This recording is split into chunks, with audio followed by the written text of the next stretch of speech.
আসসালামু আলাইকুম। আজ ইফতারের আয়োজন করা হয়েছে এবং ইফতারের আয়োজনে আজকে কি কি রাখা হয়েছিল এবং কিভাবে আয়োজনটা করা হয়েছিল এই সব কিছুই আপনাদের মাঝে শেয়ার করা হবে। আশা রাখি সাথেই থাকবেন। রোজার দিনে ইফতারি তৈরি করা হবে না তা কি হয়? আর রোজার দিনে ইফতারি তৈরির ধুম পড়ে যায়। সব ঘরে ঘরেই ইফতারি তৈরি করা হয়। ইফতারি তৈরি করা হয় না এমন কোনো ঘর হয়তো খুঁজে পাওয়া যাবে না। তো আজকে যে ইফতারগুলো তৈরি করা হয়েছিল, আসলে ইফতারগুলো তৈরি করা হয়েছিল মসজিদে দেওয়ার জন্য এবং আশেপাশের প্রতিবেশীদেরকে বিতরণ করার জন্য।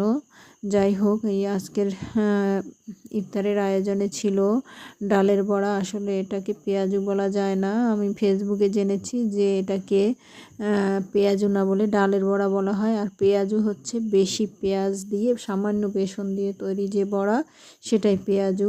তো আজকে ডালের বড়াই তৈরি করা হয়েছিল। এছাড়াও তৈরি করা হয়েছিল বেগুনি, আলুর চপ, যদিও আমি সেগুলো ভিডিও করতে মিস করে ফেলেছি। যাই হোক, দুই ভাবি মিলে ইফতার তৈরি করছিল এবং তারা খুব ব্যস্ত ছিল ইফতার তৈরি করার, যেহেতু মসজিদে ইফতার দেওয়া হবে এবং সময় মতন ইফতার তৈরি করে সব কিছু বিতরণ করা দরকার। এই জন্য সবাই খুবই ব্যস্ত হয়ে পড়েছিল। যাই হোক, তারা সময় মতো সব কিছুই তৈরি করে ফেলেছিল। দেখুন, দুইজনে মিলে ডালের বড়া তৈরি করছে এবং ডালের বড়াগুলো এতটাই সুন্দর হয়েছিল, কালার এতটাই সুন্দর এবং লোভনীয় ছিল। ডালের বড়া তৈরি হওয়ার পরে এখন তারা ছোলা বুট রান্না করে ফেললো। দেখুন তারা কি কি তৈরি করেছিল। আলুর চপ,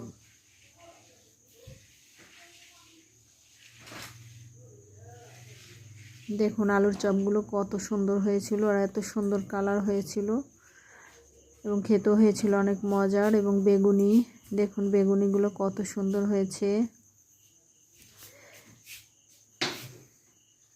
এগুলো সেই ডালের বড়া।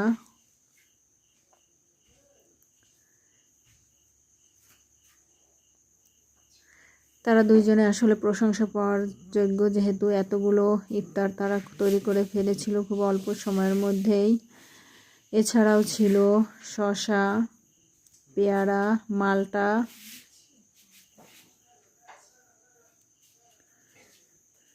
খেজুর। দেখুন ইফতারগুলো সাজানো হয়েছিল। এছাড়াও ছিল বড়ই।